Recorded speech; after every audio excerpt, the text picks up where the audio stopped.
We come seeking a community with the power to take our pain and transform it, to take our mourning, our confusion, our anger, our hurting hearts, and transform them all.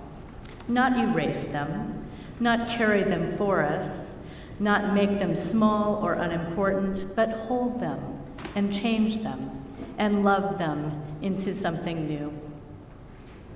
We come seeking a community with the power to declare that such transformation is possible, not because of what we all believe about God or heaven or hell, but that such transformation is possible because we will meet one another in our pain, our mourning, our confusion, our anger, and our hurt. We will meet one another there, but not leave one another there. There in the places where pain lives, in the places where it's all muddled, in the places where our anger consumes us, in the places where our fear takes hold, we will meet another there, but not leave one another there. There, in those places where we are expecting a heavy stone and the pain of a beloved's death, we meet instead the unexpected lightness of the stone that has been rolled away. We meet instead the gift of possibility in an empty tomb. There, in those places, we meet the eternal truth that neither fear nor death nor anger, nor heartbreak gets the last word. Even when we are running, scared, uncertain, we meet one another there and declare that love gets the last word. We meet one another there and we declare, in spite of a world that seems hell-bent on making it not so, that love gets the last word. We come seeking a community with the power to take our pain and transform it, to take our mourning and hold it and change it and love it into something new. Come seeking as we are, and let us worship.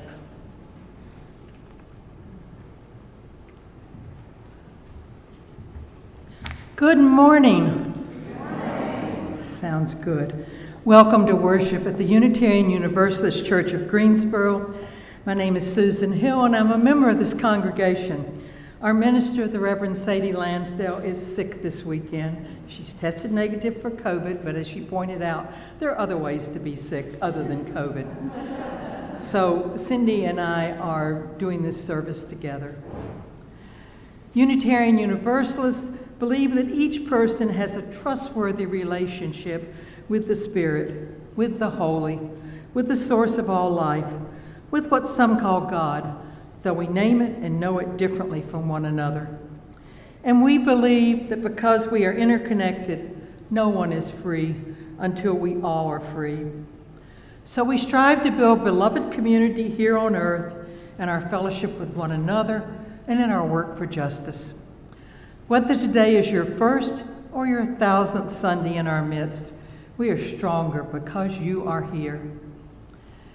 We are one people of many beliefs, many origins, sexualities, and genders. We are all growing, all learning, all loved.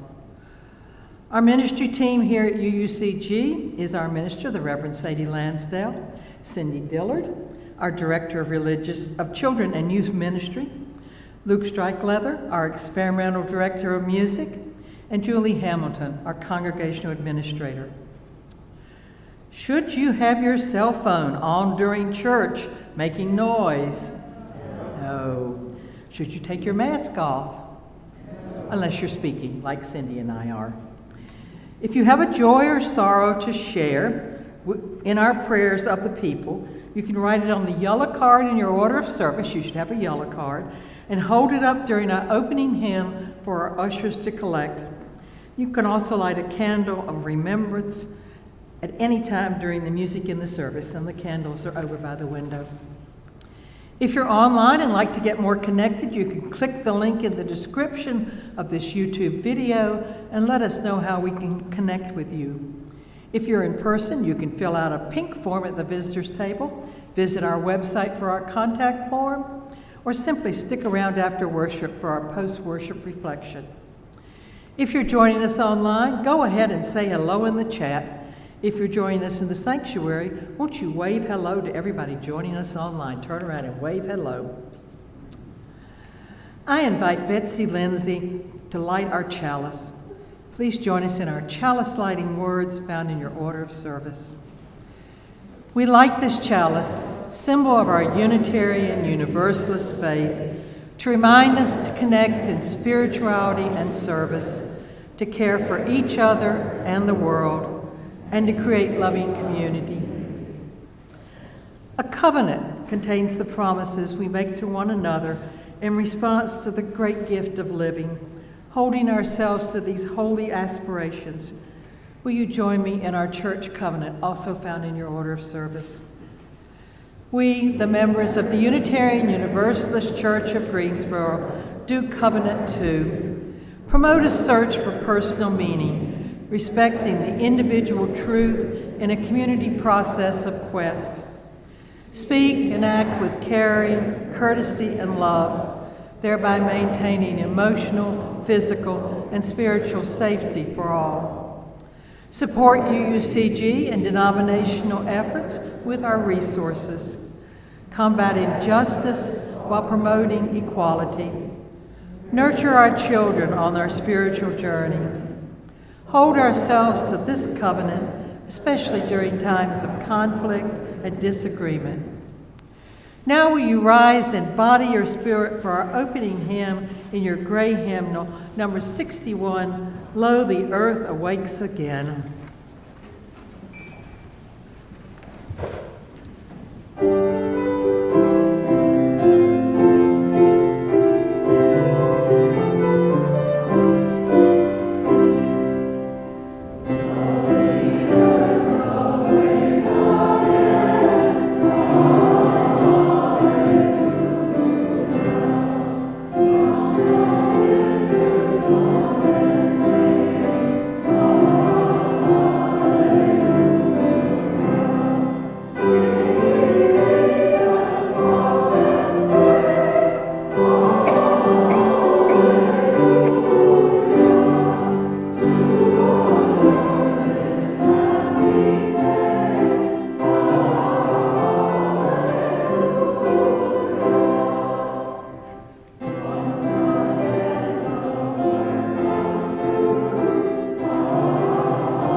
How beautiful it is to be together.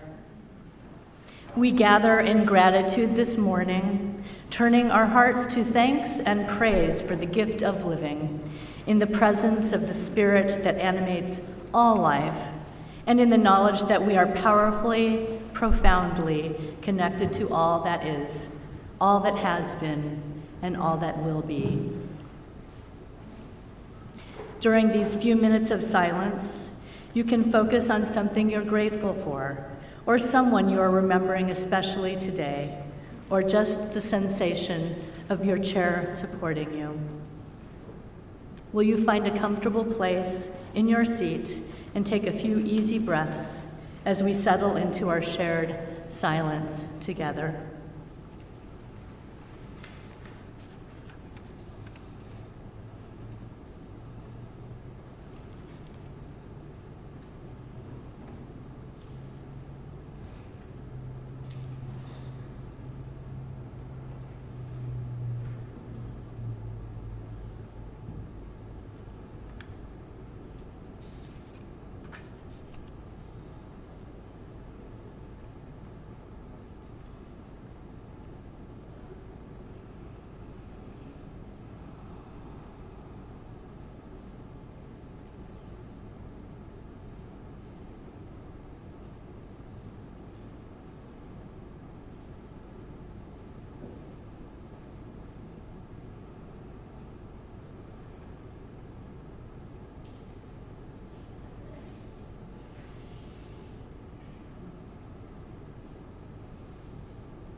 I invite you now to offer the names of those people on your hearts, living or dead, near or far, that this community might hold them in prayer and in love.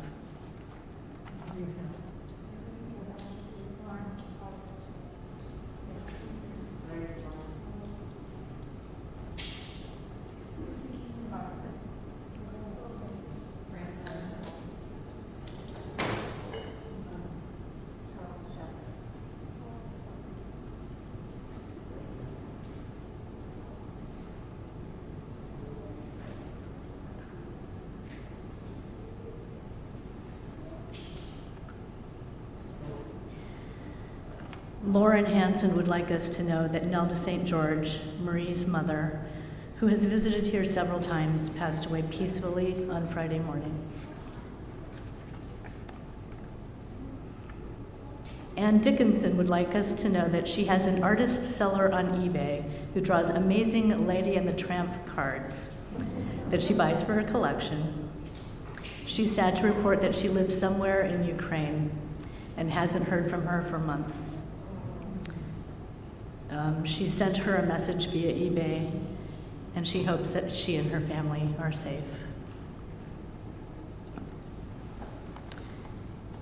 These we hold in our hearts. Our prayer is from the Reverend Jude Geiger, a prayer for Easter. Spirit of life, God of many names and transforming and abundant love, quicken our spirits to possibility this Easter morning. May the hope of this season stir our hearts to compassion and forbearance. Humbled before this great story of life in the face of suffering, we remember all those lives who have been taught to endure, all those people who suffer under adversity. May we never become complacent to the grief of our neighbor. May we come to understand the role we have in the strife of this world and find the courage of our convictions to transform our lives and our ways. For those who struggle in silence, we pray. May we not become self-consumed in doubt. May we lift up the burden of self-blame and find a path forward in love. We hold up the challenges of this family holiday, celebrating with those of us surrounded by loving family, mourning with those who are grieving the loss of someone dear, and honoring the reality that many of us struggle with love and frustration over awkward family meals, knowing that sometimes the meal is not even to be had. God of love, may we this Easter come back to our center and find in our lives a sense of abundance. Where we feel broken, a sense of compassion where we were cold, and know a message of hope when we are lost. We ask these things for ourselves, for those we love, and for those we do not love. Amen.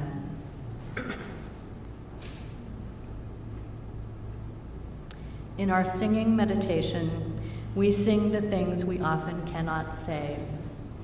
Our prayers and yearnings, our heartbreak and our hope.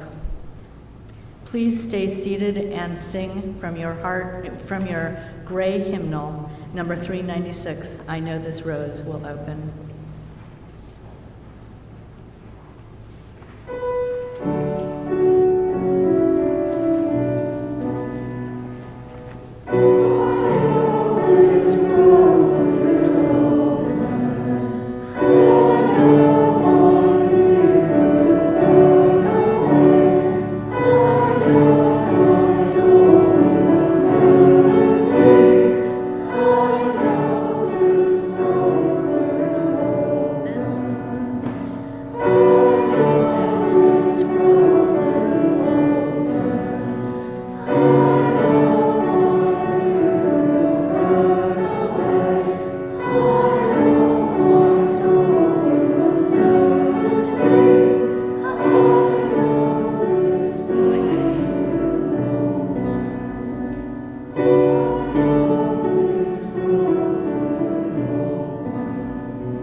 Two 2,000 years ago, a man we call Jesus lived in Palestine, which was at that point a province of the Roman Empire.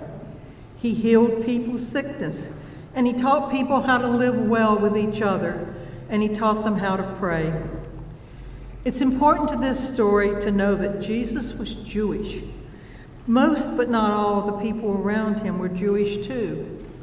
But the government of the place where he lived was from another culture far away, the Roman Empire. Jesus was a leader. He called people to leave their homes and jobs to follow him, and they did. They traveled around Galilee, preaching, healing, performing miracles. But as they got closer to Jerusalem, he began to tell his followers not to trust the people who trusted the Romans. He even said, "They will kill me." When they reached Jerusalem, Jesus went to the temple and kicked out everyone who was selling things. The people in charge were mad and afraid of him, but the crowd of people who gathered liked his teaching. The people in charge of the temple tried to trick Jesus into saying something that would get him into trouble, but he was careful with his words. The people from the temple made a plan to kill Jesus, and they convinced his friend and follower Judas to betray him. Judas believed in the things Jesus said, but they just had a fight over how to use their group's money. On the last night Jesus was alive, he gathered with his closest followers for a meal. He knew he was going to die. He asked them to remember him after he died by eating together in the future. This is why Christians have communion with bread and wine. He told them that one of them was going to betray him. He said that they would all leave and pretend not to know him. His best friend Peter said he would never deny Jesus, but Jesus said that he would 3 times that very night. Jesus asked his friends to stay with him and pray, but they fell asleep. Judas came with some people to arrest him, and he showed them which person to arrest by greeting him like a friend. They arrested Jesus and took him away. His friends got scared and ran away.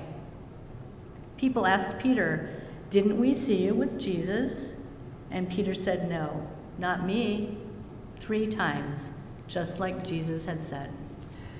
The people from the temple took Jesus to the Roman who was in charge of that area, a man called Pilate.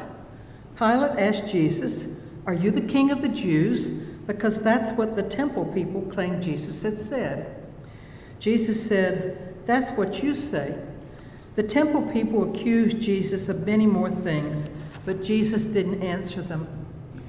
Pilate asked the crowd, "Do you want me to release this Jesus?" And the crowd said, "No, release Barabbas," who was another political prisoner. Pilate said, "What should I do with Jesus?" And the crowd said, "Crucify him."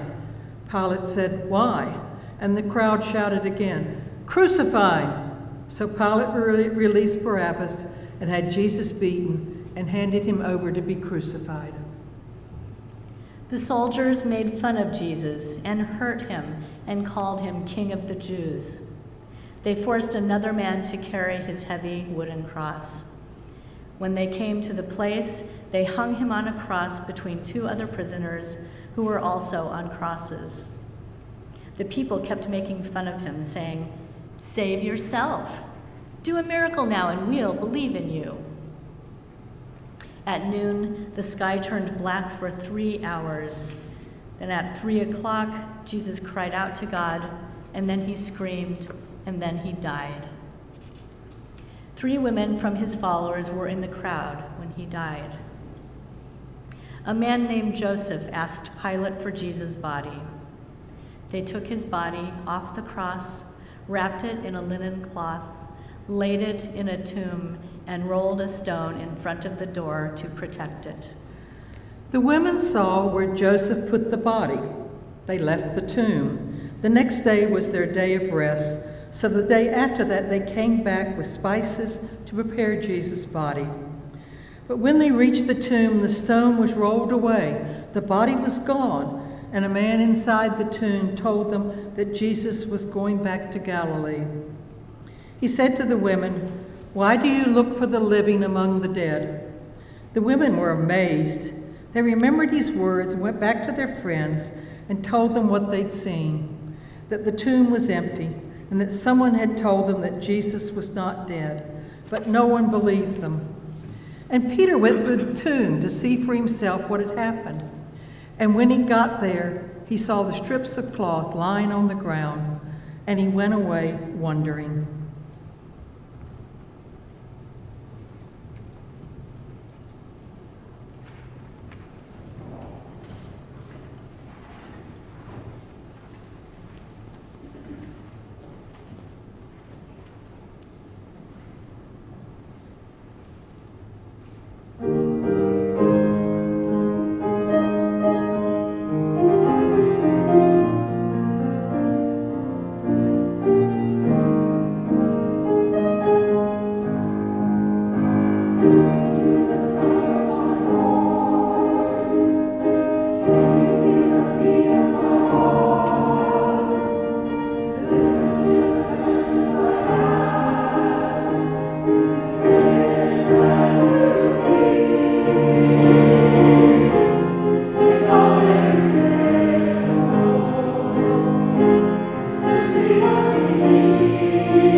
And now our children, 4th grade and under, are invited to go with their teachers to play.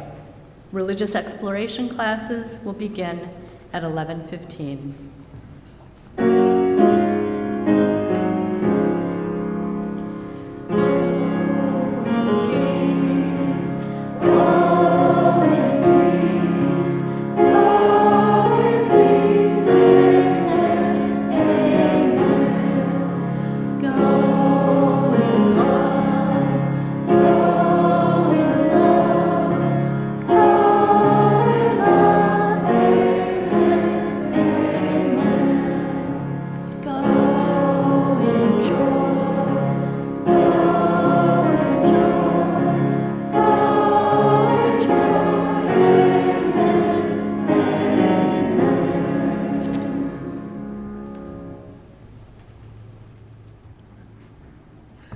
This sermon was written by Sadie, so there are a couple references in here to personal things. When you hear them, think that Sadie is saying them and not me. Practicing resurrection together. But when they reached the tomb, the stone was rolled away. The body was gone. They could hardly believe their eyes. But no one believed them when they told of it, not right away. But what happened after that? After Peter goes to see for himself, after the story is told and told again, after the meals are shared and the bread is broken and the wine is poured out, after the story that is their anchor is dropped into the tossing seas of life, that he gave himself up for his friends, that he died, but that death did not triumph. Where this story is whispered in corners, people gather to hear it. This unbelievable story is whispered at campfires, over meals, in safe houses, in all the places where people steal away in secret. This story is shared, and it lives. They tried to kill him. Actually, they did kill him, but that was not the end. Ultimately, a story of connection, generation to generation, broken heart to broken heart. The poet Wendell says, "As soon as the generals and the politicos can predict the motions of your mind, lose it. Leave it as a sign to mark the false trail the way you didn't go. Be like the fox who makes more tracks than necessary, some in the wrong direction. Practice resurrection." Practice resurrection together. How? By telling the unbelievable story. And isn't there an unbelievable story in the tomb of your heart? Don't you long to whisper that story to your friends and hope that they ask you to tell it again? Something like, "More is possible than what is right in front of me." Something like, "I'm not the worst thing I have ever done, or the worst thing that's ever been done to me." Something like, "I see the crucifixions of our age, the political prisoners, the mass executions, the very wealthy terrorizing the rest." And the smaller ones too, the addictions, the rejections, the times we doubt if we are worthy of love. I see those crucifixions, but I see the risings too. I see it in the mass protest and in uprising, in art made in the shadows of empire, in seeds shared among neighbors, half as a hobby, half as a preparation for coming collapse. I see in the resurgence of labor power, in people declaring their dignity together. I see it when women finally leave the ones who beat them, when people who hurt others honestly say, "I want to stop." I see it in the gay bars and the drag shows and the kids who declare, "This is my true name." I see it in the ones who find love again after loss. I see it in the bee sanctuary that is my lawn because I refuse to mow it until after Easter, letting the pollinators claim what is theirs. Isn't there an unbelievable story in the tomb of your heart? And isn't there someone standing by the stone saying, "Why do you look for the living among the dead? Why do you look for your future among the most dire predictions? What do you look for the rest of your life among the ruins? Go with your friends. Start small. Even if no one believes you at first, whisper the story of that rising. From the Reverend Kendall Gibbons. The humanist speaks of Easter. There are only two things we know for sure. One, they stashed Jesus' body in a tomb temporarily until they could get a chance to bury it properly. And when they came back, the tomb was empty. Make of that what you will. There are many explanations, some more likely than others. I don't believe Jesus came back from the dead. Neither did Martin, nor Malcolm, neither did Viola Luzo, or Frozen Safi, the women's rights activist shot by the Taliban in Afghanistan last November. Neither will dismembered journalist Jamal Khashoggi or Alexei Navalny when he dies in a Russian prison. Neither will the documentary filmmaker Brett Renaud or the photographer Maxim Levin, both killed by invading armies in Ukraine. Kevin Strickland and Amonte McIntyre will also not get back the stolen decades of their lives spent in prison. I don't believe that the crucifixion is a story with a happy ending, or that it was a one-time event. It happens over and over as the human journey unfolds. It happens to us and to the people we love. It happens to the righteous and the innocent. Crucifixion happens, and it feels like the end of the world every time. It feels like nothing could matter anymore, ever. And then inevitably, miraculously, something happens next.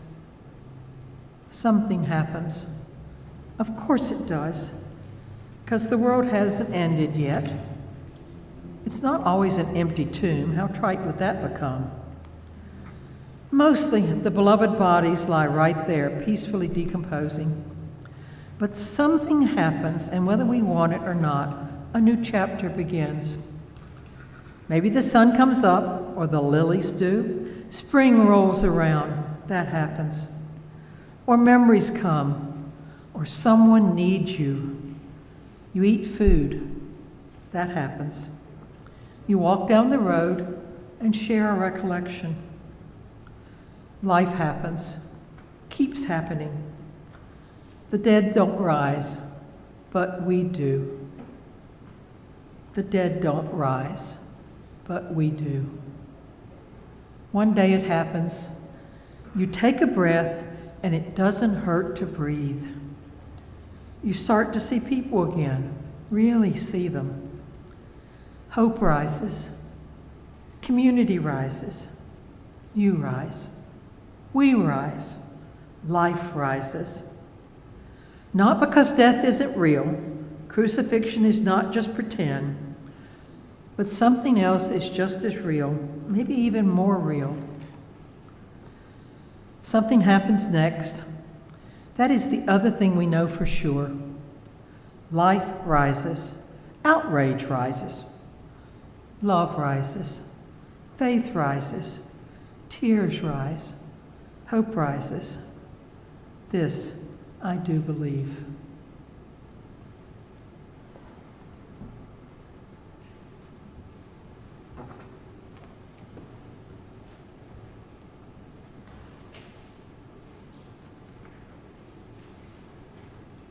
Please rise in body or in spirit for our musical response.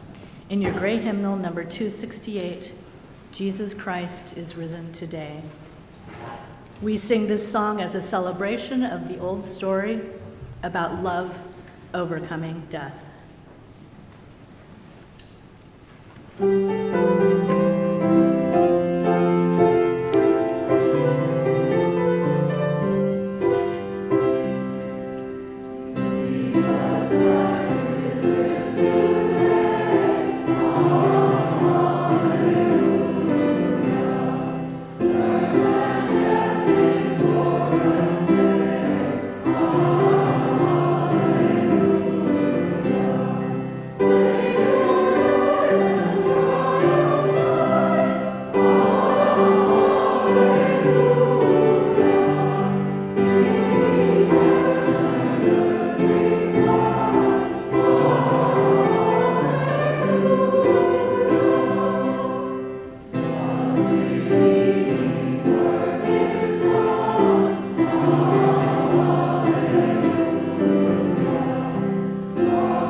community is to contribute financially to the ministries of this congregation and to the good works of our community partners. One of the ministries of this church is our Minister's Discretionary Fund, which is available to anyone in a tough spot. We help with medical bills, rent, groceries, and other needs. Sadie's email and phone number on the back of your order of service, or you can contact the church through our website. Hyde Street neighbors live in a trailer park in Lindley Park, neighborhood of Greensboro. They go to school with us, they work and live and commute alongside us. They are our neighbors. After almost 9 months of struggling to find a solution that would allow them to stay in their homes, they are being forced to relocate. Through organizing, advocacy, and throwing great parties, they managed to win more time in the homes they've loved. In response to their organizing, the City of Greensboro has created a mass displacement fund. This fund could possibly offer up to $10,000 in relocation assistance, and relocation of a trailer could cost more than $15,000 per family. We can help. On this day, we tell of crucifixion, which is a punishment by the powerful to the supposedly powerless. But we also tell about resurrection, about the love that never dies, about the community that gathers in the face of destruction to tell a different story.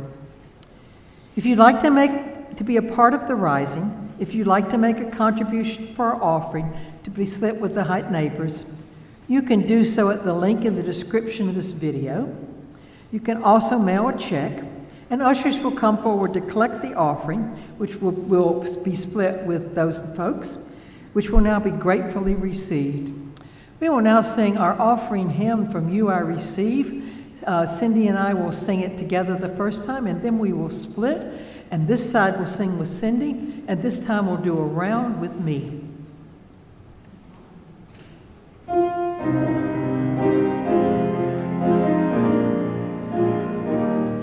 From you I receive, to you I give, together we share, and by this we live. You I receive, to you I give, together we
Will you join me in our chalice extinguishing words? We extinguish this flame, but not the light of truth, the warmth of community, or the fire of commitment. These we carry in our hearts until we are together again. During our postlude, youth and teachers can go to the RE classrooms. Anyone who needs to or wishes to leave may go with our blessing. In the sanctuary, we will have some time for silent reflection on worship, as well as optional small group sharing and a chance to share at the microphone about how our worship service has spoken to your life. This benediction is by Reverend Mark Bellatini. Go in peace. Live simply, gently, at home in yourselves. Act justly, speak justly. Remember the depth of your compassion. Forget not your power in the days of your powerlessness. Do not desire to be wealthier than your peers, and stint not your hand of charity. Practice forbearance. Speak the truth or speak not. Take care of yourselves as bodies, for you are a good gift. Crave peace for all the people in the world, beginning with yourselves. And go as you go with the dream of that peace alive in your heart. Amen. And if you'd like to turn to hymn number 400 in your gray hymnal, you can place your hands over your hearts as we sing Shalom Havarim. This is a Hebrew song that means peace, dear friends, until we meet again.